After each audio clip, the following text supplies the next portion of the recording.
آمنت بالله صدق الله العظيم وبلغنا رسوله النبي الكريم الأمين الرؤوف الرحيم محبت سے سارے دوستوں نے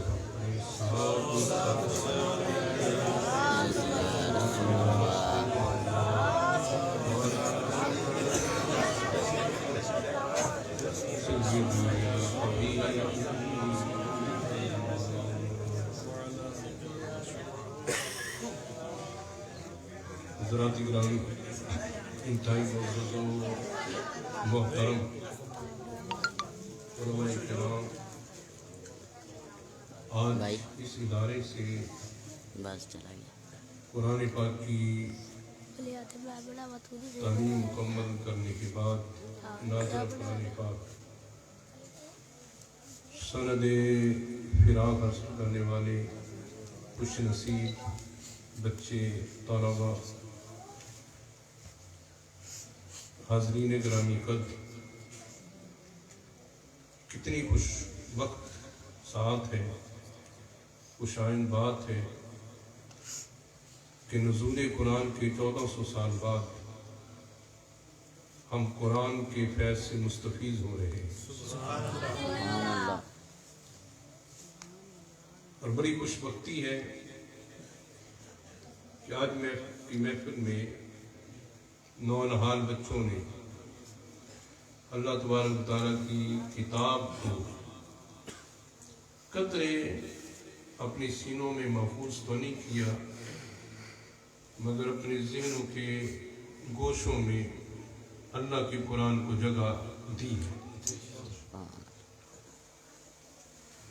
فلاح امت کے لیے، تزکیہ نفس کے لیے، انسان کی کامیابی کے لیے اور حقیقی امتی کا حق ادا کرنے کے لیے یہ ضروری ہے کہ ہمارے اندر دو چیزیں ہونی چاہیے، دو چیز جس کو قرآن پاک میں اللہ پاک نے ساتھ ساتھ بیان فرمایا ہے۔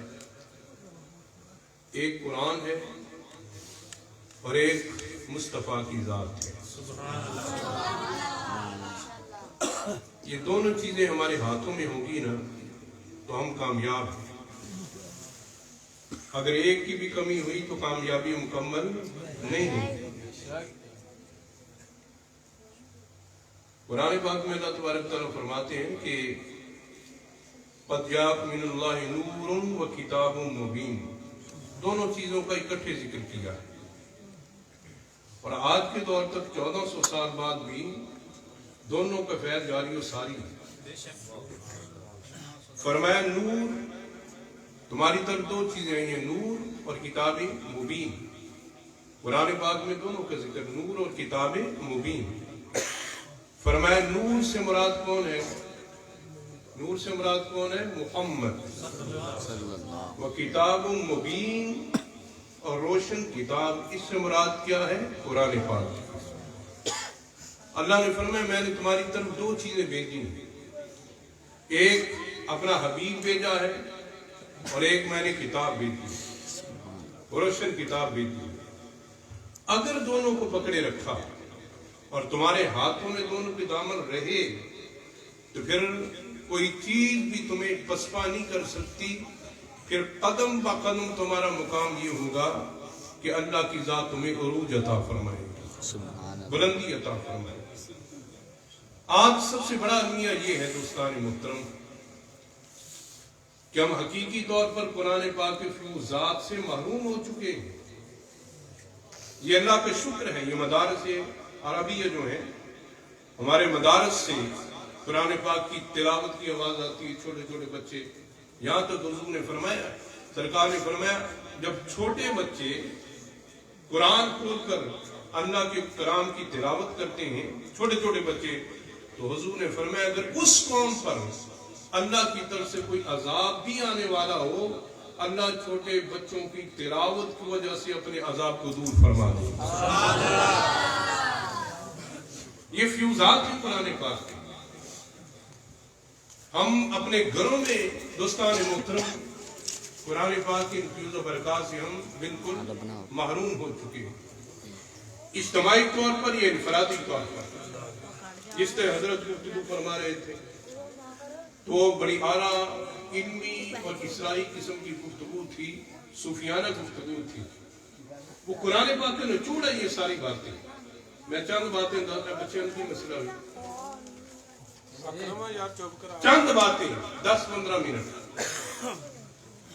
کیا حقیقی طور پر ہمارا قرآن کے ساتھ تعلق ہے؟ وہ قرآن جس مقصد کے لیے اللہ نے دیا تھا ہم نے وہ مقصد پورا کیا ہے؟ یہ اللہ کی شکر ہے کہ آج کی محفل میں یہ نادرہ قرآن پاک. ٹھیک ہے نا کہ بات وہی ہے، بات پھر وہی کہ ہم سکون چاہتے ہیں یا ہم حرکت چاہتے ہیں، ہم جامد ہونا چاہتے ہیں یا سیارہ ہونا چاہتے ہیں. متحرک ہونا چاہیے. ناظرہ قرآن ہے، پھر حفظ قرآن ہے، پھر ترجمہ قرآن ہے، پھر تفسیر قرآن ہے، پھر عمل بالقرآن ہے، پھر اخلاص بالقرآن ہے. دوستان محترم، قرآن بندے کو اتنی مناظر طے کرواتا ہے، اتنی مناظر طے کرواتا ہے کہ بندہ قرآن کو سمجھتا جائے. قرآن اتنا بڑا سمندر ہے، اتنا بڑا سمندر ہے، پوری زندگی بھی بندہ قرآن کا مطالعہ کرتا رہے، تحقیق کرتا رہے، زندگی ختم ہو جائے گی مگر قرآن کے مفہوم ختم نہیں. اتنی بڑی اللہ پاک نے کتاب عطا فرمائی ہے. وہ نیپولین نے حضرت تک کہا تھا، انگریزوں کا بہت بڑا جرنیل لیڈر، اس نے قرآن پکڑ کے کہا تھا، قرآن پکڑ کے جب تک مسلمانوں کے بعد یہ کتاب ہے کوئی مسلمانوں کو شکست دے سکتا نہیں، ہرا سکتا نہیں. مگر ہم نے قرآن پاک کو اس طرح کو لیا ہی نہیں. چائنا میں انقلاب آیا تو ہماری ایک جماعت چائنا گئی، موزے تنگ ان کا رہنما تھا اس وقت. اس سے پوچھا یہ افیمی قوم تھی، چرسی قوم تھی، چائنیز جو تھے، کہ تم نے اتنی گئی گزری قوم کو اس مقام پر دے کر آئے کہ ترقی یافتہ ہو گئے کیسے؟ اس نے کہا ایک کتاب سے میں نے ساری چیزیں دی، ایک کتاب مجھے ملی، میں نے سنہری اصول نکالے، اپنی قوم کو دی اور کامیاب ہو گئی. اس نے کہا وہ اصول کون سی، کتاب کون سی؟ کہا میں دکھاتا ہوں. وہ کتاب لا کے رکھی، کپڑے میں لپیٹی ہوئی تھی. جب کھول کر دیکھا تو پاکستان سے جانے والا وفد اس بات پر حیران ہو گیا کہ موزے تنگ چین کے رہنما نے جو کتاب سامنے رکھی تھی وہ قرآن تھا. سبحان اللہ، وہ قرآن. دوستان محترم، یہ تو بچوں کی سطح ہے، یہ بچوں کی سطح ہے کہ ناظرہ پڑھ لیا ہے کہ آپ کا مقام بھی وہی ہے، آپ کے لیول بھی وہی ہے. مسکین خانے میں یہ پروگرام محفوظ ہوا، میں تھوڑا پڑھ رہا تھا. یہ تو ہے ہی متصوف لوگ نا، صوفی لوگ، اور صوفی لوگ صاحب اخلاص ہوتے ہیں، ریاض پاک ہوتے ہیں. اور صوفی ہوتا وہ ہے جو قرآن کے ساتھ منسلک نہیں بلکہ منضبط ہوتا ہے. اس کا تو ظاہر بھی قرآن کے ساتھ ہوتا ہے اور باطن بھی قرآن کے ساتھ ہوتا ہے. حضرت سیدنا شیخ عبد القادر جیلانی رحمۃ اللہ علیہ غوث اعظم نے قرآن پاک کو اتنا پڑھا، سب سے بڑے صوفی اور صوفیوں کے پیشوا اور ان کے سردار حضور سیدنا شیخ عبد القادر جیلانی بڑی گیارہویں شریف کا مہینہ ہے. حضور غوث اعظم فرماتے ہیں قرآن پاک کے بارے میں، قرآن ایک سمندر ہے علم کا.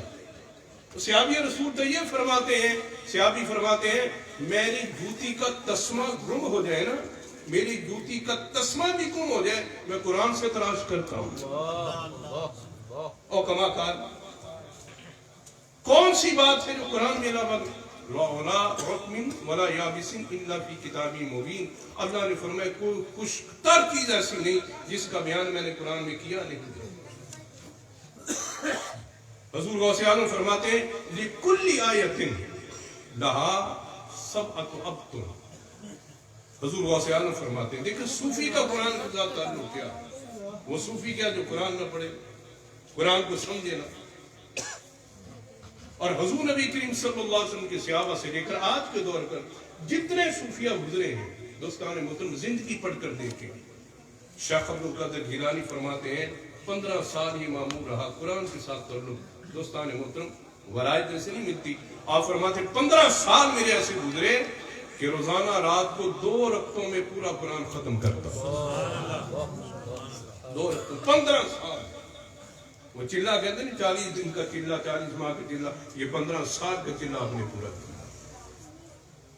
امام اعظم ابو حنیفہ رحمۃ اللہ علیہ ایک قرآن رمضان میں رات کو ختم کرتے، ایک قرآن دن کو ختم کرتے۔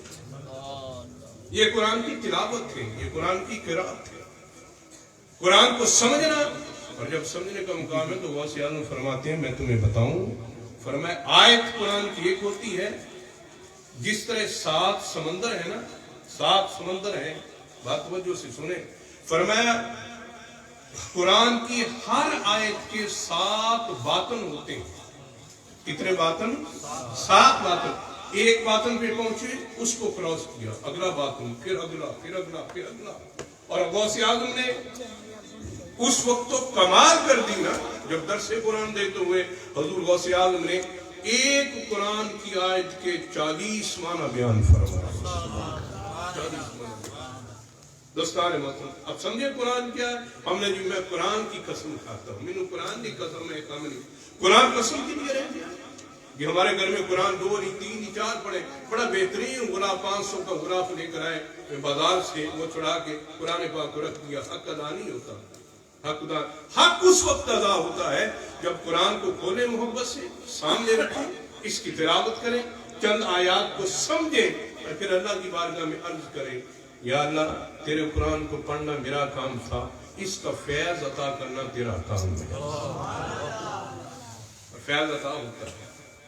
وہ ایک صحابی نا قرآن کی صبح تلاوت کر رہے تھے، اپنی حویلی میں بیٹھے، گھوڑا ساتھ بندہ ہے، چھوٹا ان کا بچہ آرام کر رہا ہے بیٹھا، وہ تلاوت کر رہے ہیں، تلاوت کرتے کرتے دوستان محترم ان کے گھوڑے نے اچھلنا کودنا شروع کر دیا، پنجابی کے اندر ٹپنا شروع کر دیا۔ وہ دیکھنے لگے، اتنا اچھلا کودا کہ میرا بچہ قریب سویا، کہیں بچے کو یہ ٹانگ نہ مارے، نقصان نہ پہنچائے۔ انہوں نے تلاوت روک دی اور گھوڑے کے پاس گئے، کو کیڑا وغیرہ کوئی کاٹنے کا کوئی مسئلہ دیکھا، کچھ نہیں، گھوڑے کو سکون آ گیا۔ پھر قرآن کی تلاوت شروع کر دیا کہ اس نے پھر اچھلنا شروع کر دیا۔ آپ نے پھر تلاوت روکی، پھر گئے۔ 3 مرتبہ ایسا ہوا، جب تلاوت روک دے گھوڑے کو سکون آ جاتا، جب کرتے شروع تو پھر وہ اچھلنا شروع ہو جاتا۔ آخر وہ دن کو حضور کے پاس گیا،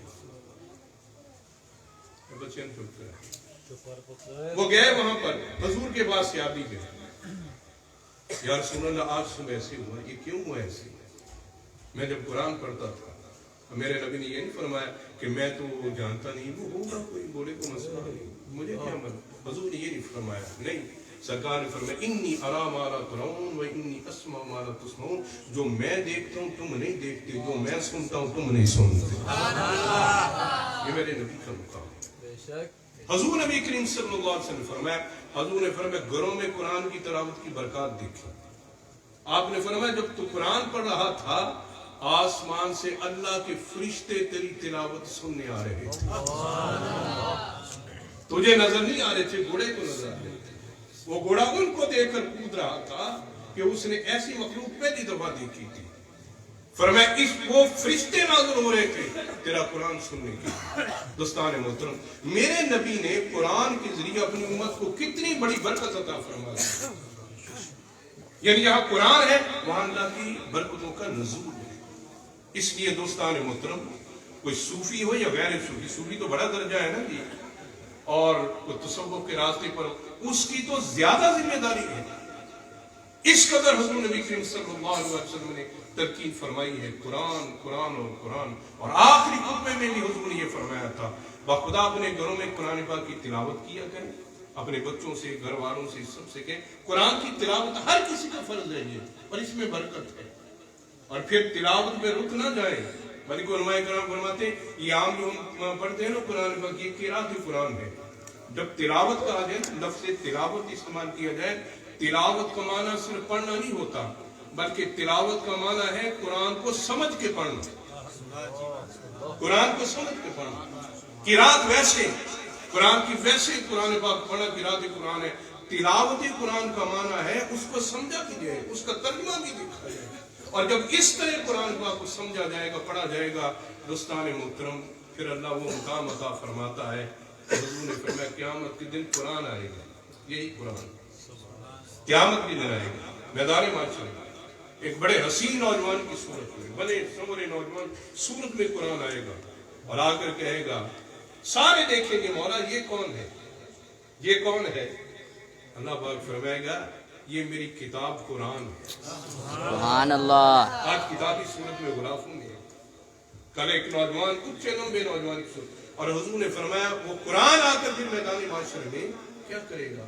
حضور نے فرمایا جو جو دنیا میں پڑھنے والا پھر سارے ہاتھ باندھ کے قرآن کی زیارت کر رہے ہوں گے اور رش کریں گے اور تمنا کریں گے آج قرآن ہماری سفارش کر دے، آج قرآن ہماری شفاعت کرے، اتنا کہہ دے مولا میرا پڑھنے والے تھا۔ حضور نے فرمایا جو جو دنیا میں پڑھنے والا ہوگا قرآن کا، قرآن اشارہ کرے گا مولا میرا پڑھنے والا تھا۔ اللہ نے فرمایا اگر تیرا پڑھنے والا تھا تو میں نے اس کے لیے جنت کا دروازہ کھول دیا۔ سبحان اللہ۔ کتنی خوش قسمتی ہو۔ اور قرآن کی ایک آیت ہے، یا رب ان قومی اتخذونی مہجورا، قرآن کو کما کان، اب آپ صاحب کو پتا ہوگا، یا اللہ اس قوم نے، ایک قوم کے بارے میں قرآن یہ بھی کہے گا مہجور کر دیا تھا، یا اللہ یہ ایسی قوم ہے، قرآن میں ہے، قرآن خود کہے گا یا اللہ اس قوم نے مجھے مہجور کر دیا تھا، یعنی مجھ سے علیحدہ ہو گئی تھی، مجھ سے اس نے تعلق نہیں رکھا، مسلمان ہونے کے باوجود قرآن سے تمسک کا وہ حق اس نے ادا نہیں کیا۔ دوستان محترم، جس کے حق میں قرآن نے یہ گواہی دے دی سمجھو اس کا بیڑا ختم ہو گیا، اور جس کے بارے میں قرآن نے کہہ دیا اور رمضان نے کہہ دیا یہ میرا پڑھنے والا تھا، رمضان کہے گا مولا روزے رکھنے والا تھا، اللہ فرمائے گا رمضان اور قرآن اس کے دونوں ہاتھوں کو پکڑو اور جنت میں داخل کر دیا۔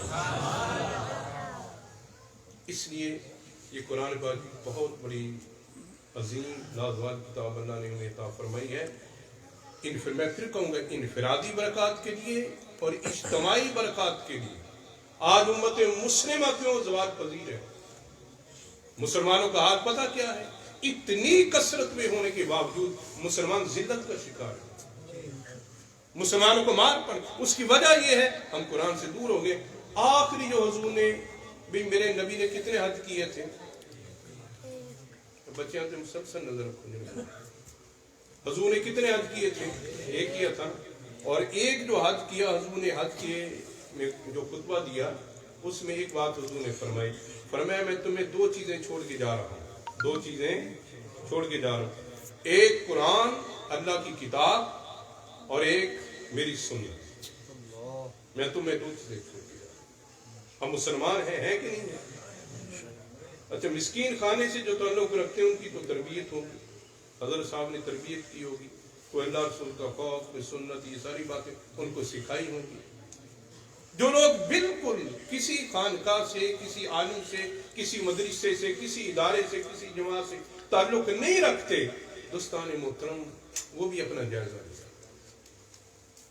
منہاج القرآن والے ہیں، ان کا تو راستہ ہی قرآن کا ہے، منہاج ہی قرآن کا ہے، اور قبلہ قائد محترم ڈاکٹر طاہر القادری صاحب، وہ تو بات بات میں قرآن سے اپنے کارکنان کی تربیت کرتے رہے ہیں اور کرتے ہیں۔